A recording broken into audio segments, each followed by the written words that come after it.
But I thought the amount of chances that they both had at both ends was incredible, wasn't it? Yeah. Especially, Chelsea had a lot of them in the first half. Liverpool's, do you remember, just sort of late on into the actual 90 minutes, Liverpool hit both posts. They did. Just back to back almost. Yeah. I was amazed that we didn't get any goals in that first 90 minutes. I know what you're saying though. Extra time was a bit boring and it sort of drags a little bit. And I'm probably judging that game on the last one, the League Cup final, which I thought was absolutely magnificent. So I'm maybe being a little bit unfair, would you? No, it's all right. It went to penalties, of course, and your boys missed out.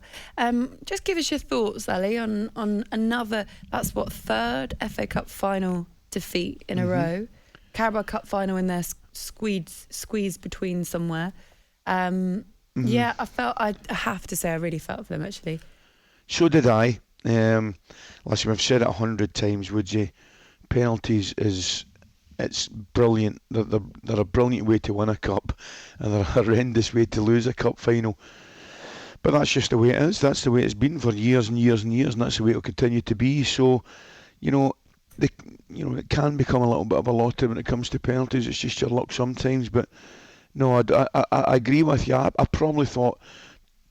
You're right, your assessment. I thought Chelsea had probably the better chances in the first half. However, Liverpool had excellent chances towards the second half and end of the game, particularly when Andy Robertson hits the post with, So, just one of these things. But I don't know, I wonder, is it a little bit worrying now for Chelsea that they're losing cup finals on a regular basis? I suppose you could look back and say, no, they won the big one last year, the Champions League. So, I don't know. They were disappointed, that's for sure. Definitely. For Liverpool, though, that means congratulations to the Liverpool team and Jurgen Klopp now, who has won every available trophy to him. Brilliant. I just think, wow, what an incredible, well, in this country anyway, what an incredible achievement. There was a little bit made of the psychology, actually, between the two and the difference in preparation for those penalties. And from your perspective, from a player's perspective, I wanted to run it past you just to see what you think. My producer Scott actually sent it to me at the weekend, and it was along the lines of Jurgen Klopp knowing exactly who's going to take the penalties instantly almost, sorting it out very quickly, and then spending the rest of the time before the penalties actually started going around and hugging his players and creating good vibes, basically.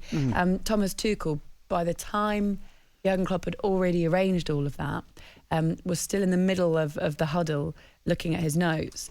There was an article that was written about it, essentially saying the preparation that Jurgen Klopp put out there was more settling for the team, therefore they won on penalties. But Ali, when you go into it, how much does that 5-10 minutes before the penalty shootout starts actually affect it? Nothing. Not for me. There's nothing affects it. The walk up and the actual taking of the penalty will be as nerve-wracking if you're organised or disorganised. It doesn't matter.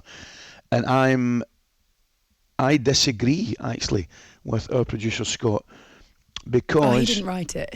Well, I'll tell you my thinking in this, right?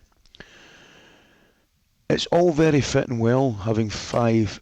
If it goes to penalties, we're going to have 5 guys that are going to take the penalty kicks. What if one of the guys is having an absolute shocker and he's not playing well at all?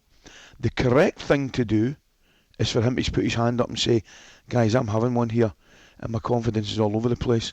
I can't take one. That's the strong thing to do, believe it or not, I think. But if he's under pressure already beforehand, then I think it makes it difficult for him to do that.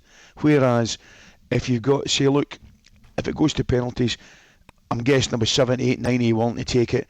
I'm going to have a look at it and we'll just see who wants to take them immediately after it. I can see both sides. But if somebody's down to take one and all of a sudden they don't fancy to take one, it's very, very difficult for them not to take one. And it is the right thing for them to do, not to take that penalty. Okay, there you go. Ali McCoist thoughts this morning. 8:10:89. Good morning to the 6 a.m. club. There are messages coming through already, which we will get to in just a second. talkSPORT Breakfast with Laura Woods. Monday to Wednesday mornings 6 till 10. On AM, on DAB, via the talkSPORT app and on your smart speaker. talkSPORT.